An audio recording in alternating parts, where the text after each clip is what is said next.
saudari terkasih di dalam Kristus, perkenalkan nama saya Harlin bersama pasangan saya Vivi. Kami dari Komisi Keluarga Kuskupan Agung Palembang. Salam jumpa, salam sehat, salam untuk kita semua. Renungan minggu ini diambil dari Injil Yohanes yang akan dibacakan oleh Vivi. Pembacaan dari Injil Yohanes bab 19 ayat 31 sampai 37. Karena hari itu hari persiapan, dan supaya pada hari Sabat mayat-mayat itu tidak tinggal tergantung pada kayu salib. Sebab Sabat itu adalah hari yang besar. Maka datanglah orang-orang Yahudi kepada Pilatus dan meminta kepadanya supaya kaki orang-orang itu dipatahkan dan mayat-mayatnya diturunkan. Maka datanglah prajurit-prajurit lalu mematahkan kaki orang yang pertama dan kaki orang yang lain yang disalibkan bersama-sama dengan Yesus. Tetapi ketika mereka sampai kepada Yesus dan melihat bahwa ia telah mati, mereka tidak mematahkan kakinya.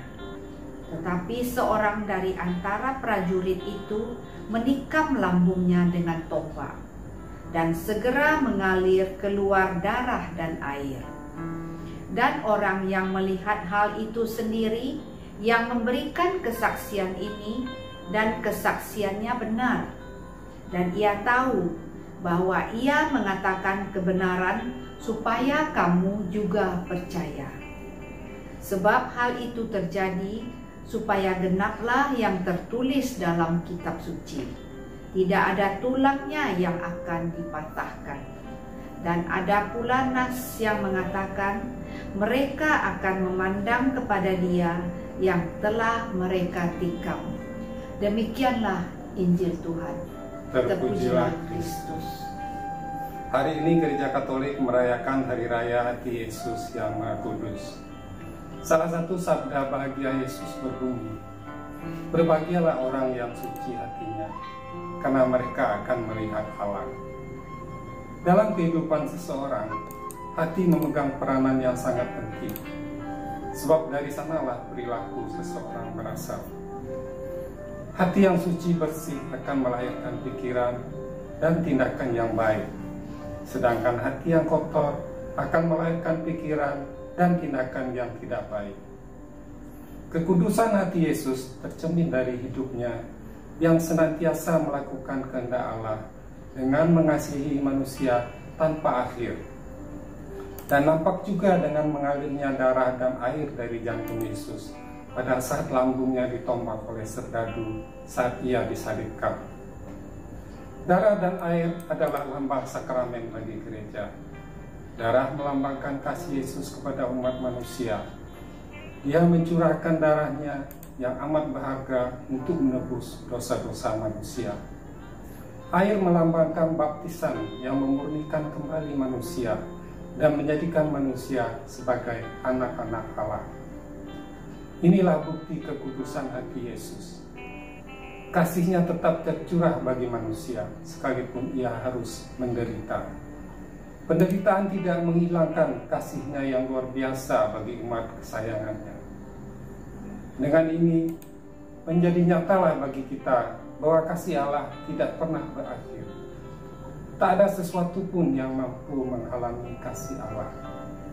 Dia akan selalu melakukan yang baik kepada kita.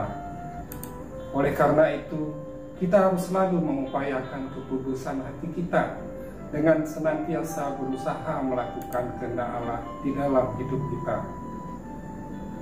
Bila hati kita dipenuhi keinginan untuk melakukan kehendak Allah atas dasar kasih, penderitaan hidup tidak akan mampu mengalahkan kita. Hati yang dipenuhi kasih Allah akan selalu menguatkan kita untuk setia kepadanya.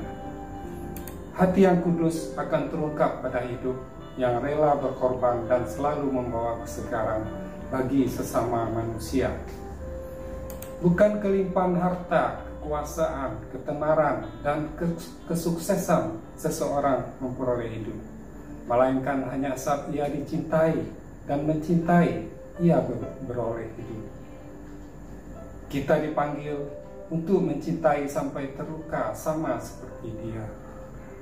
Dalam kehidupan sehari-hari, bagaimana kita memberi dan mengasihi keluarga, istri atau suami, anak dan orang tua kita dengan sepenuh hati, tanpa mengharapkan imbalan apapun.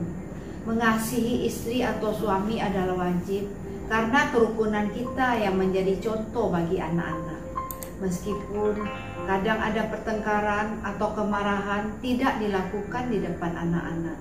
Dalam mengasihi anak juga harus hati-hati. Jangan sampai ada luka batin bagi anak yang akan mempengaruhi kehidupannya kelak. Misalnya, kami tidak pernah memukuli anak.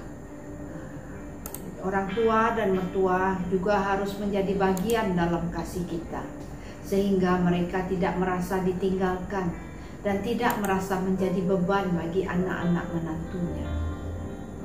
Akhirnya kami mewakili Komisi Keluarga Keuskupan Agung Palembang menyapa seluruh keluarga Katolik dalam Keuskupan Agung Palembang. Marilah kita menjadi lebih baik lagi dengan memutuskan hati kita agar semakin penuh dengan kasih untuk mencintai keluarga seperti kasih Yesus yang tanpa akhir kepada kita semua, walaupun dalam terluka dan menderita. Amin.